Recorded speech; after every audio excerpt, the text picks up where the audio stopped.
Hello and welcome to another video.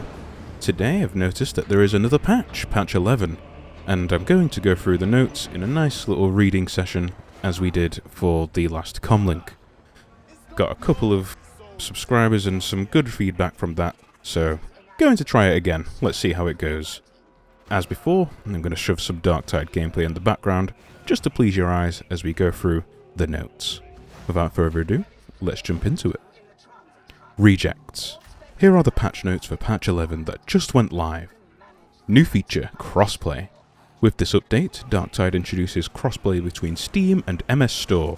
We will roll out crossplay as soon or after the update goes live and closely monitor our servers for a couple of days.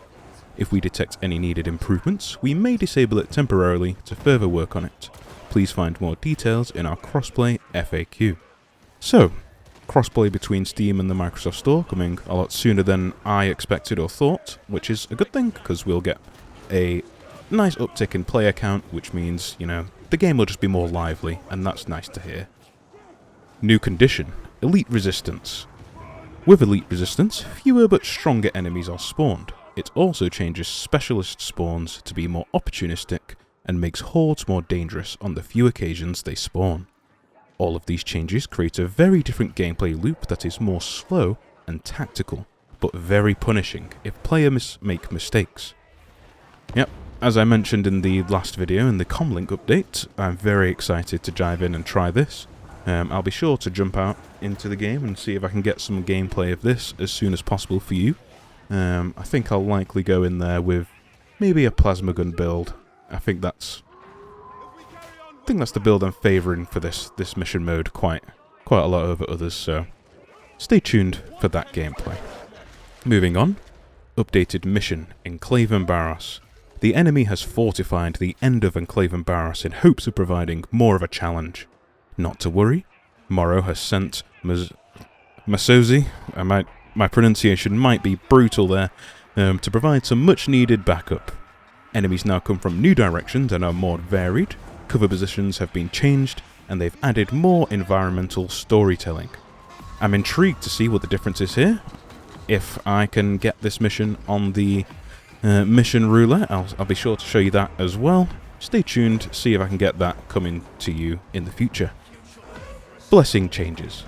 We have done an overhaul for how the following blessings trigger in-game. Previously, we triggered a stacks for these blessings based on set amounts of shots fired, causing problems for weapons with heavy variations in clip size. We have changed this to an X percentage of total magazine size fired instead, ensuring that no matter what weapon variant or ammo stack you have, you'll always be able to reach the 5th stack. You can find these new intervals below. Okay, so that sounds like an overall positive change for blessings here. I can't say I've used a lot of these because I believe Ceaseless Barrage, Inspiring Barrage, Roaring Advance are all mostly used on Ogryn weapons, which I'm just leveling now, so I've never really tried out these beforehand, but let me know if you had a bad experience with them before, and if you're pleased with the buff coming in. Blaze Away triggering at 10% of magazine spent during continuous fire, and same with Cavalcade as well. And then I'll just flash up the statistics for the other blessings for you to have a look at. Moving on to weapon tweaks. Recon Lasguns increased base damage ranges from 30 to 54 to 40 to 64. Wow. We asked and they answered. The Recon Lasgun's getting a buff. This is really great news. As you may have seen in my multiple Recon Lasgun videos in the past, I didn't really think they held up and they were very strong, so it's great to see them getting buffed. This means that a revisit video is on the cards, so I'll be sure to jump back in to some lovely damnation, possibly high intensity, hopefully shock troop or elite resistance, with my heavy Recon Lasgun to test this 20% buff. Moving on, we have Ogryn Slab Shield. The dev note. The Slab Shield gets a touch-up on the numbers side this patch, pending a more involved rework. There is an ongoing effort to bring a wider range of playstyles into a more relevant position within the meta, whereas the tankiness and control that personifies the shield is in focus.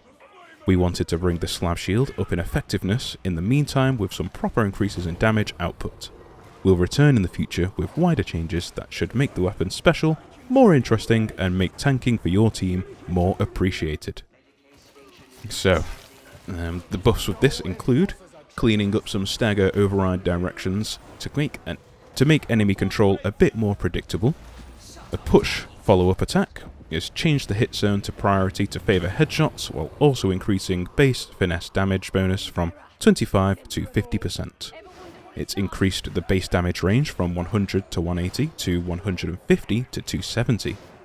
Heavy attacks increased heavy attack base damage range from 100 to 180 to 150 to 270, and increased the cleave damage and ensured a damage fall-off never goes to 0, which now does 15 to 27 damage minimum against all targets hit. The first 2 light attacks have also been buffed, increasing first target damage ranges from 75 to 95 to 80 to 144. It's also increased the stagger and impact versus cleave targets from 2 to 4 by about 20% to toss the hordes around some more. Increased cleave damage and ensure damage fall off never goes to 0 as seen above as well for the heavy attacks. As with the blessings for the Ogryn, I have never used the Slab Shield yet personally, as I'm still leveling my Ogryn, but once I get into my weapon reviews and first takes on the weapons, once I get it to 30, I'll be sure to give my opinions on this. Because I've never used it beforehand, you'll have to let me know if you really enjoyed this buff or are very happy with it, or whether you wish there was a little more. But they do say that they're going to return to the future with wider changes, so let's look forward to that. The Stub Revolver. Increased base maniac damage on close to far damage from 75 to 50% to 100 to 80%. Increased base damage range from 200 to 360 to 250 to 450. Increased base finesse bonus from 50% to 100%, increasing weak spot multipliers from 1.35 to 1.7. So I have used the Stub Revolver a few times. It did feel a little weak to me, because you only get the 6 shots, but you kind of need to make the most of that. But it's great to see that they've given that quite a substantial buff to headshots and weak spots, and also the base damage. So I'm really looking forward to trying out the Stub Revolver. I might have to give my proper first look video on that now, with my veteran and possibly my preacher. Moving on, we have a variety of bug fixes. I'm not going to read through all of these properly because there's quite a lot of them. So I'll pick out some of the ones that are the most interesting to me, and then you'll have to let me know if any of these please you or whether you wish there was more that were not included. So we'll archive and Sycorax has various changes, which is good to see, as there was a couple of bugs in there, and it's great to see that they've done that. Ascension Riser 31. Now, this first note, which is fixed navigation issues causing enemies to clip through objects, this one was very prevalent. I think the most often I saw it was just at the start of the map, at the first initial giant gates. They'd always run straight through the wall to you, and that was very jarring, so it's good to see that that's getting a buff. A buff? I mean, a fix, not a buff. Yeah, the wall's getting buffed, great. Okay. Comsplex. There's various map changes and bug fixes, which is good to see. More clipping issues are fixed for the relay station. I think other fixes and tweaks. This first one sticks out like a sore thumb, and it's great to see that it's finally fixed, which is fixed a bug that prevented players from changing loadout in the mission ready screen. There's nothing worse than jumping in, realizing, oh, I picked the wrong weapon, but now I have to go through a giant loading screen to exit the mission to change it. So, great that that's fixed and it's back to normal. Other fixes and tweaks, there aren't many that stand out to me personally. Please do let me know if anything here is something that you wish was added, or whether you're very happy with some of these changes.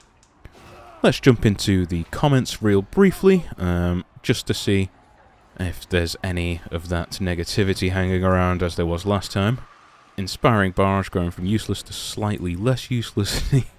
Some love for the recon is nice. Yes, I agree with this, it should be nice. And the Slab Shield sounds a lot more usable. I'd never experienced it when it wasn't usable, so I'm going in there completely blind with new changes. No changes to Brutal Fire, Pinning Fire, Brutal Momentum, or Slaughterer. Big oof. So I don't think Pinning Fire needs much. I think the interaction with the auto pistol needs changing. Brutal Momentum I think is completely fine right now as it is, as you know, it's fun to use. If it wasn't changed, or if it was changed, I don't see how it'd be buffed, so I assume he's talking about it being nerfed. I think that would just make the game less fun, which isn't good. So if he means about it getting nerfed, then I disagree with that. And Slaughterer, I think Slaughterer is fine where it is. It's nice, you know, to make the game fun to play. We don't want to make things weak and bad, in my opinion. Obligatory request to add. Yes, I do agree with this. Adding a permanent high-intensity shock troop gauntlet mission in rotation. This would be great. It's nothing. I don't like going onto the game and not being able to jump into a special special condition that I want to play. For example, yesterday we had a lot of hunting grounds. I'm not really that interested in hunting grounds personally. So a permanent shock troop, and then I've not tried elite resistance yet, but it'd be great to see a permanent elite resistance rotation on there as well. The recons weren't bad before, to be honest. I disagree personally. They just go through armor too quickly. They did do that, but I personally believed that they were quite bad. So it's nice to see that they're getting buffed. And there's the general comments that I'm sure you can go through as well. Oh, just the last one there. Still no Viscerator buffs. Yeah, I wish that they would get buffed as well. Ooh. Fatshark Catfish has responded. I just said it. Oh yeah, I've done you so you can read it, but this one's intrigued me. Out of interest, what changes would you like to see to the Smelter End event? After the 3 demonic exuberances, so the eyeballs, have been destroyed, the Survive the Horde is unchallenging and too long. I would prefer that it was more difficult and not shortened, because, you know, I like the bigger challenge. And there's nothing, I don't know, I feel like the rush at the end, right at the end of the mission for that final defense would make it a lot of fun. But yeah, I'm sure you can go through all of these comments as well, so I'm going to leave that there for this update, and that's patch 11. There's some things that, you know, I hoped would be in there, but there's a lot in there that is decent enough. So I'm not going to be too negative. I am excited to try Elite Resistance, and I'm curious to see what the Enclave and Barrows changes are. Let me know your thoughts on the patch notes below. And with that all completed, I will see you on the next video. Bye-bye.